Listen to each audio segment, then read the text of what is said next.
नमस्कार, मैं अशोक कुमार पांडे और स्वागत है आपका द क्रेडिबल न्यूज के 7 बजे के प्रोग्राम में। बीजेपी को पाकिस्तान से कितनी मोहब्बत है, ये कई बार समझना बहुत मुश्किल होता है। हमारी गोदी मीडिया और भारतीय जनता पार्टी भारत से ज्यादा पाकिस्तान की चिंता करती हुई नजर आती है। पाकिस्तान में अगर टमाटर की कीमत बढ़ जाती है तो हमारा सारा गोदी मीडिया परेशान हो जाता है। हिंदुस्तान में पेट्रोल की कीमत कितनी भी बढ़ जाए, सब्जियों की कीमत कितनी भी बढ़ जाए, इनको कोई फर्क नहीं पड़ता। खैर, बात हो रही थी शाहिद अफरीदी की। एक टीवी चैनल पर शाहिद अफरीदी का एक इंटरव्यू है जिसमें वो राहुल गांधी की तारीफ कर रहा है। वैसे तो जिस चैनल पर यह इंटरव्यू है वो भारत में प्रतिबंधित है, तो भारत में कैसे देखा गया अपने आप में यह सवाल है। लेकिन कल पूरा दिन पूरा आईटी सेल उसी वीडियो को शेयर कर करके कहता रहा कि पाकिस्तान तो चाहता है कि राहुल गांधी प्रधानमंत्री बन जाए।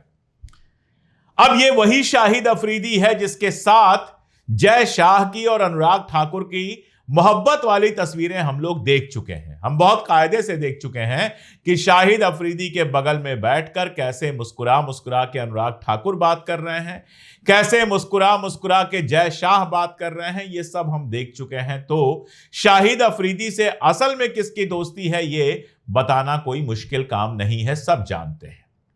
लेकिन एक और चीज मैं आपको याद दिला देता हूं, ज्यादा पुरानी बात नहीं है, 3-4 साल पुरानी बात है। आईएसआई के जो एक्स चीफ थे उनकी एक किताब आई थी और उसके बाद उनके इंटरव्यू चल रहे थे और उनमें से एक इंटरव्यू में उन्होंने कहा था कि पाकिस्तान चाहता है कि नरेंद्र मोदी प्रधानमंत्री बने रहें। नरेंद्र मोदी का प्रधानमंत्री बने रहना पाकिस्तान के हित में है। अब दो आदमी मैंने आपके सामने पेश कर दिए। एक क्रिकेट का खिलाड़ी जिसका पाकिस्तान की राजनीति में कोई रोल नहीं है, वो क्यों बोलता है, क्या बोलता है। कई बार लोग कहते हैं उसकी आर्थिक दिक्कतें चल रही हैं, फाइनेंशियल प्रॉब्लम चल रही हैं। जो भी हो वो जाने, उसका काम जाने। न तो कभी वो बहुत सीरियस क्रिकेटर रहा, जब भी खेलने आया बस तड़ाक तड़ाक मारने वालों में रहा। जब पाकिस्तान को जरूरत रही कि लंबी पारी खेले तो आउट होके चला गया।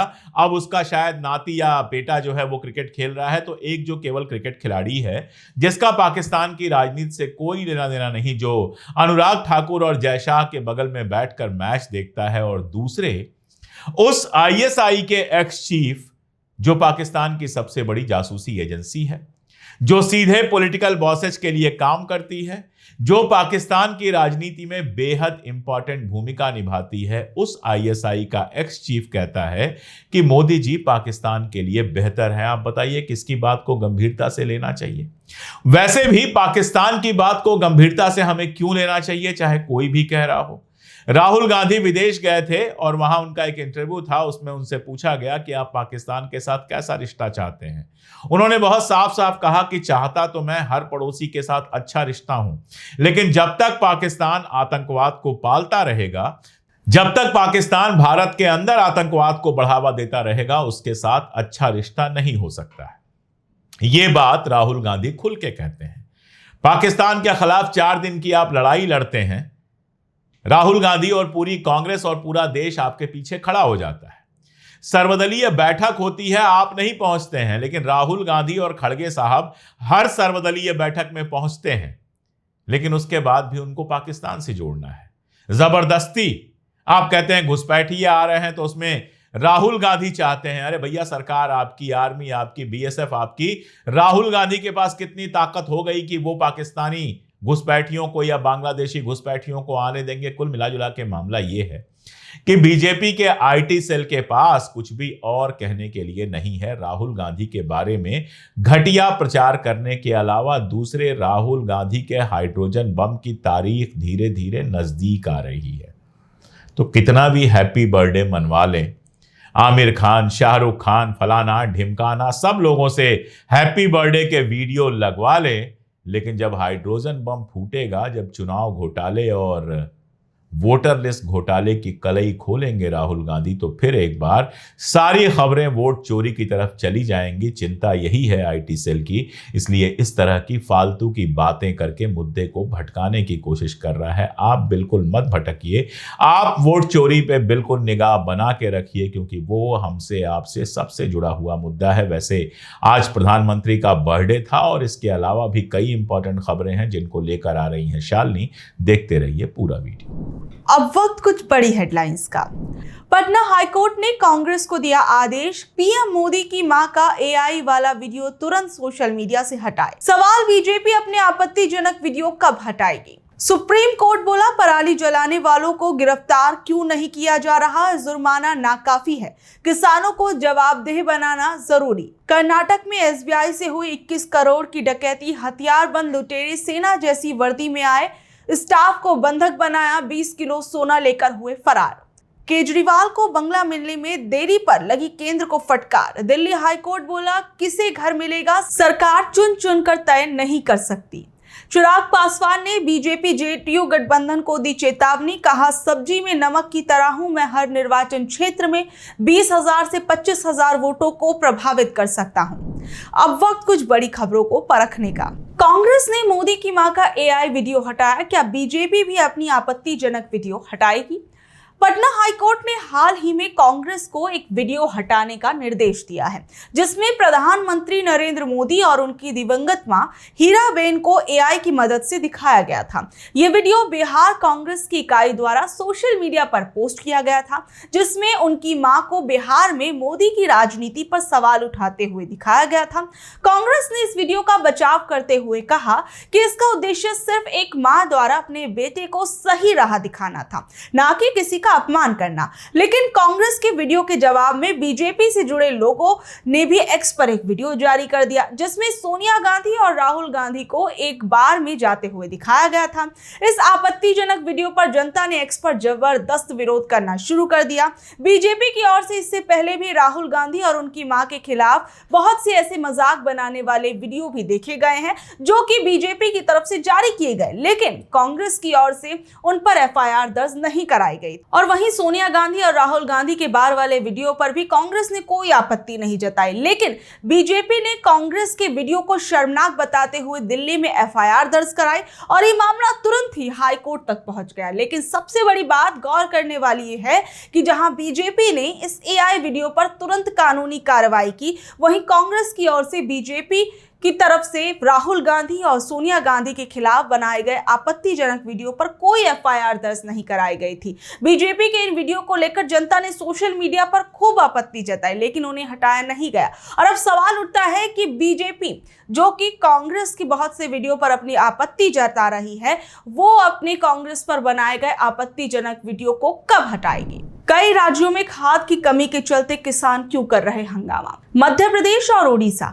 दोनों बीजेपी शासित राज्यों में किसानों को खाद की कमी के कारण भारी परेशानी का सामना करना पड़ रहा है। ये समस्या अब देशव्यापी होती दिख रही है, क्योंकि उत्तर प्रदेश, आंध्र प्रदेश और हरियाणा जैसे राज्यों में भी किसान खाद की कमी से जूझ रहे हैं। सोमवार 16 सितंबर को मध्य प्रदेश के मुरैना जिले में खाद के वितरण केंद्र पर भारी हंगामा हुआ। सुबह 5 बजे से ही यहाँ लंबी लाइन लगे किसान जब केंद्र खुला तो आपस में भिड़ गए। धक्का मुक्की और बहस के बाद ये झगड़ा मारपीट में बदल गया।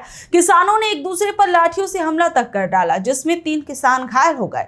श्योपुर जिले में भी इसी तरह के हालात देखने को मिले, जहां नाराज किसानों ने एक खाद वितरण केंद्र पर पत्थरबाजी कर डाली, जिसके बाद कर्मचारियों को भी भागना तक पड़ गया। वहीं ओडिशा में मुख्य विपक्षी दल बीजू जनता दल ने राजभवन के सामने बड़ा प्रदर्शन किया। सैकड़ों कार्यकर्ताओं ने सरकार के खिलाफ नारेबाजी की और राजभवन में घुसने की कोशिश की, जिसके बाद पुलिस के साथ उनकी हल्की झड़प भी देखने को मिली। बाद में पार्टी के एक प्रतिनिधि मंडल ने राज्यपाल से मुलाकात कर खाद संकट को तुरंत हल करने की मांग की।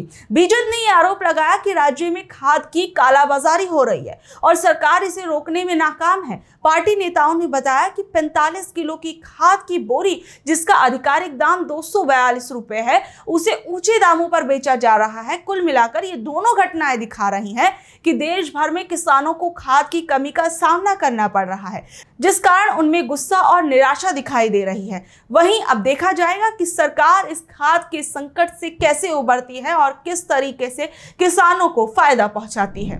वाराणसी की कचहरी में दरोगा और वकीलों में क्यों हुई लड़ाई? वाराणसी की कचहरी में मंगलवार को उस समय हंगामा मच गया जब कुछ वकीलों ने एक दरोगा और उनके साथ मौजूद सिपाहियों को बुरी तरह पीट दिया। इस हमले में दरोगा मिथिलेश प्रजापति गंभीर रूप से घायल हो गए और उन्हें बीएचयू ट्रॉमा सेंटर में भर्ती कराया गया। उनके साथ आए 3-4 सिपाही भी घायल हो गए। ये घटना तब हुई जब दरोगा मिथिलेश प्रजापति एक आरोपी को लेकर कचहरी पहुंचे थे। वहां पहले से घात लगाए बैठे वकीलों ने उन्हें घेर लिया, उन पर हमला कर डाला। उन्होंने दरोगा को लात घूंसों से पीटा। इस घटना का सीसीटीवी वीडियो भी सामने आया। कुछ लोगों ने बीच बचाव कर दरोगा को बचाया और उन्हें अस्पताल पहुंचाया। इस हमले की वजह कुछ दिन पहले की एक घटना बताई गई, जिसमें बाड़ागांव थाना क्षेत्र में एक जमीन विवाद में पुलिस ने दोनों पक्षों का चालान कर दिया था, जिससे एक पक्ष से एक वकील भी था। आरोप है कि दरोगा ने इस वकील के साथ हिरासत में बदसलूकी और मारपीट की थी, जिससे नाराज होकर वकीलों ने उन्हें सबक सिखाने की ठान ली और घटना के बाद कचहरी में तनाव और बढ़ गया। कई थानों की पुलिस, डीआईजी और डीएम मौके पर पहुंचे। उन्होंने वकीलों से परिसर खाली करने की अपील की और दोषियों के खिलाफ कड़ी कार्रवाई का आश्वासन दिया। क्या महोबा में वोटर लिस्ट में हुई भारी गड़बड़ी? उत्तर प्रदेश में पंचायत चुनावों के लिए वोटर लिस्ट को अपडेट किया जा रहा है, जिसमें आर्टिफिशियल इंटेलिजेंस की मदद से चौंकाने वाली गड़बड़ियां सामने आई हैं। महोबा जिले में एक ऐसा ही मामला सामने आया, जहां एक 4 कमरों वाले घर में 4271 लोगों के नाम वोटर लिस्ट में दर्ज हैं, जबकि उस घर में सिर्फ 10 लोग रहते हैं। वोटर लिस्ट में धांधली का पता लगाने के लिए एआई का इस्तेमाल किया जा रहा है। इस तकनीक ने संदिग्ध वोटों की पहचान कर इन्हें अलग कर दिया, जिसके बाद उनकी जांच की जा रही है। महोबा के जैतपुर गांव में मकान नंबर 803 में इसका सबसे बड़ा उदाहरण है। इस घर की मालकिन ये जानकर हैरान हो गई कि उनके घर में इतने सारे वोट कैसे रजिस्टर हो गए। उनके अनुसार पहले उनकी माँ इस घर की मालकिन थी। इसी घर में रहने वाले रशीद भी इस गड़बड़ी पर हैरानी जताने लगे और कहने लगे कि इतनी बड़ी संख्या तो पूरे वार्ड की भी नहीं है। महोबा के ही पनवाड़ी गांव में इसी तरह की गड़बड़ियां सामने आई। मकान नंबर 996 पर 185 लोग रजिस्टर्ड थे, जबकि वहां केवल 2 ही लोग रहते थे। मकान नंबर 997 पर 243 लोग रजिस्टर्ड थे, जबकि वहां 6 ही लोग रहते हैं। इन घरों के मालिक भी इस पर हैरान हो गए। पनवाड़ी गांव के बीएलओ जयप्रकाश वर्मा ने कहा कि ये कमियां वोटर लिस्ट अपडेट करने के दौरान सामने आई हैं और उन्हें ठीक करने के लिए अधिकारियों को रिपोर्ट भेज दी गई है। लेकिन अब जिस तरीके से इस एसआईआर प्रोसेस के अंदर बहुत सी गड़बड़ियां सामने आई हैं, वो कहीं ना कहीं अपने आप में बहुत से सवाल खड़े कर रही है कि आखिर में वोटर लिस्ट के अंदर इतनी धांधलियां, या कहें कि इतने बड़े स्तर पे धांधलियां क्यों हो रही हैं। तो ये थी आज की खबरें। कल शाम 7 बजे फिर हाजिर होंगी अगली खबरों के साथ। अगर आपको आज की खबर अच्छी लगी, जानकारी भरी लगी, तो इसे अपने दोस्तों, रिश्तेदारों से शेयर कर ले। कल तक के लिए नमस्कार, शब्बा खैर, गुड नाइट, धन्यवाद।